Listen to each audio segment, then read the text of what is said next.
ஓம் நம சிவாய. உறவுகள் அனைவருக்கும் அன்பு வணக்கம். எல்லோரும் நலமாக இருக்கிற நினைக்கின்றேன்.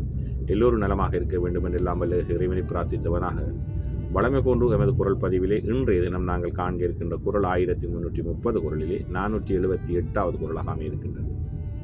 வரவுக்கு மீறி செலவு செய்தால் என்ன நடக்கும் என்பதை இந்த குரல் தெளிவாக சொல்ல இருக்கின்றது. பார்ப்போமாக இருந்தால், ஆகா அளவிட்டிதாயினும் கேடில்லை போகா அகலா கடை என்பதாக அமைந்திருக்கின்றது.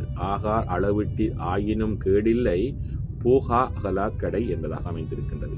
இதற்கு அழகான 3 உரைகள் அமைய பெற்றிருக்கின்றன. இதில் நாங்கள் முதலாவது உரையை பார்ப்போமாக இருந்தால், பொருள் வரும்படி, அதாவது வரவு சிறிதாக இருந்தாலும் போகும்படி, அதாவது செலவு விரிவடாவிட்டால் அதனால் தீங்கு இல்லை.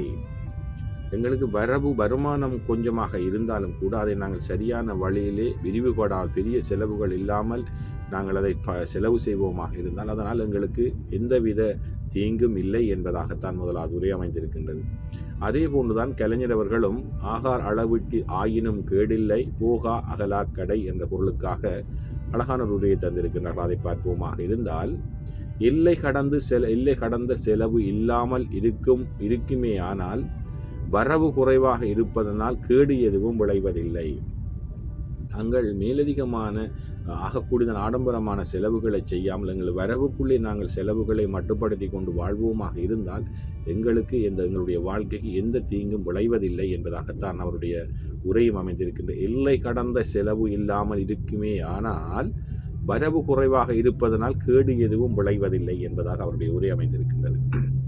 அதே போன்றுதான் சாலமன் பாப்பை அவர்களும் ஆகா அளவிட்டிதாயினும் கேடில்லை போகா அகலாக்கடை என்ற கொள்ளுக்காக அழகான உரையை தந்திருக்கின்றார்கள். அதை பார்ப்போமாக இருந்தால், வருமான அளவில் சிறிது என்றாலும் செலவினம் பெரிதாக போகாட்டி அது கேடு இல்லை என்பதாக அமைந்திருக்கின்றது.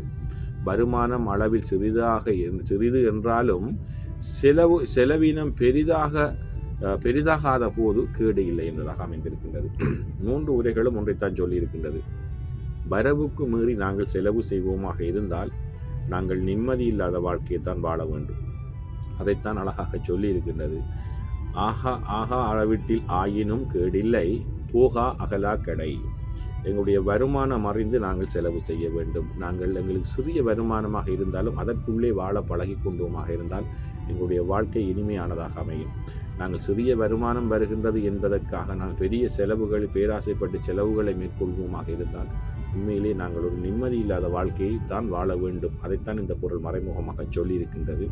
சிக்கனமாக வரவுக்கு மீறிய செலவுகளை கட்டுப்படுத்தி எங்களுடைய வாழ்க்கையை கொண்டு நடத்துவோமாக இருந்தால் எங்களுடைய வாழ்க்கையும் இன்பகரமானதாக அமையும். நல்லொரு குரலாக அமைந்திருக்கின்றது.